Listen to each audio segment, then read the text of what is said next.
What's up guys, my name is Jordan and you're watching my review of the V628 Vertical Mouse from JTech Digital.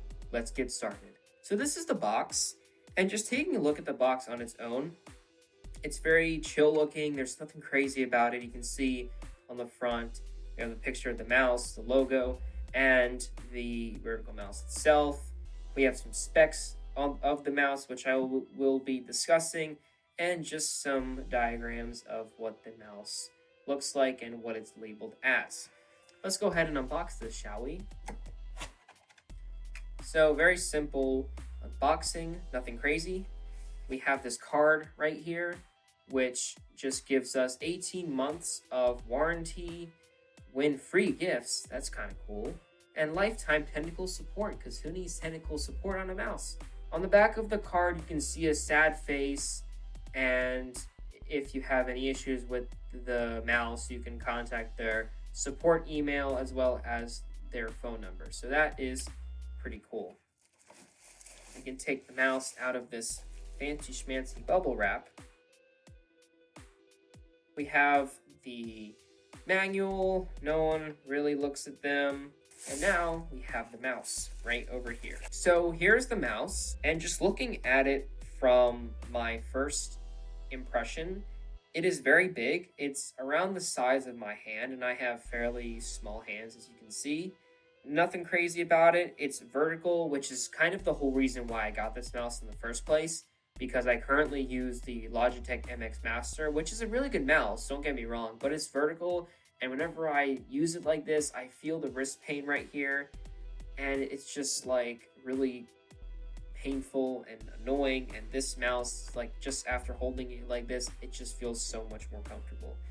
But so looking at the mouse, we can see that there is this ring around the mouse, which is the LED ring. It's blue, which I really like because it's my favorite color, and it's, you know, it's not RGB. It's pretty chill. It's not distracting, unlike, you know, some mice which tend to be RGB.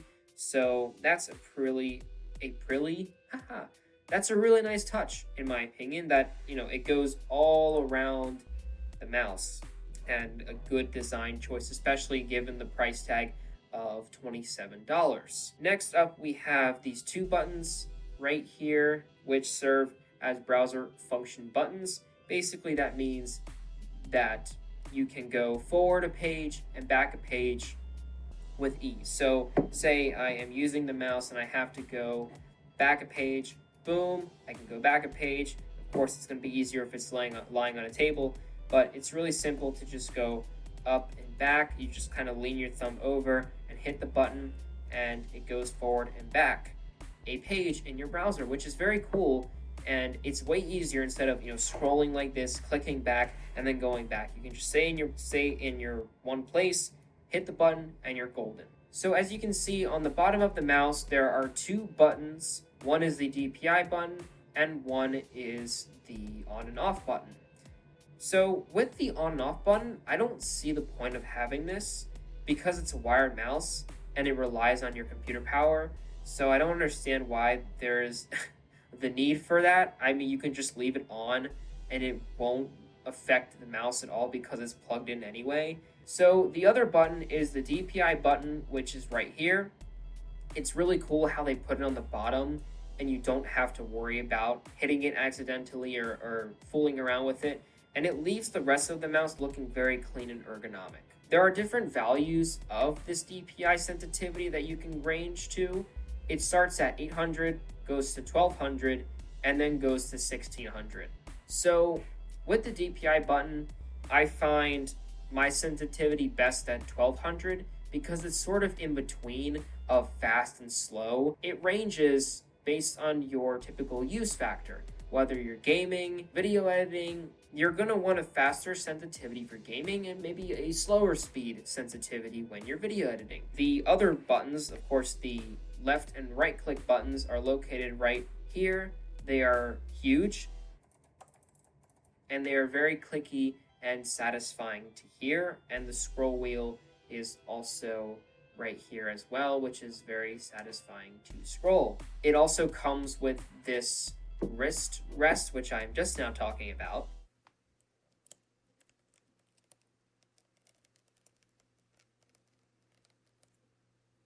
but it is made out of the same material as the mouse itself, and it's very easy to install. Now I find myself not using this because my wrist lies off of the table when I'm using the mouse. You can see that there is clearance between my wrist and the table, but it is a very nice addition as well, and great idea making it out of the same material as the mouse. So in order to install it, you have to flip the mouse over. You can see right here that there are two little holes, and you can see that there are some spikes that line up with those holes. So all you have to do is just line them up just like that, and then just push it in until it clicks. And now you have the mouse with this wrist rest on it. Now, I may keep it like this now that I'm thinking about it, because the wrist rest does add some additional support, which is very comfortable and also keeps the theme of making your wrist straight and not bending it like this. So that is a very nice touch. The last thing that I would like to say about this mouse is that I wish that the cable was braided.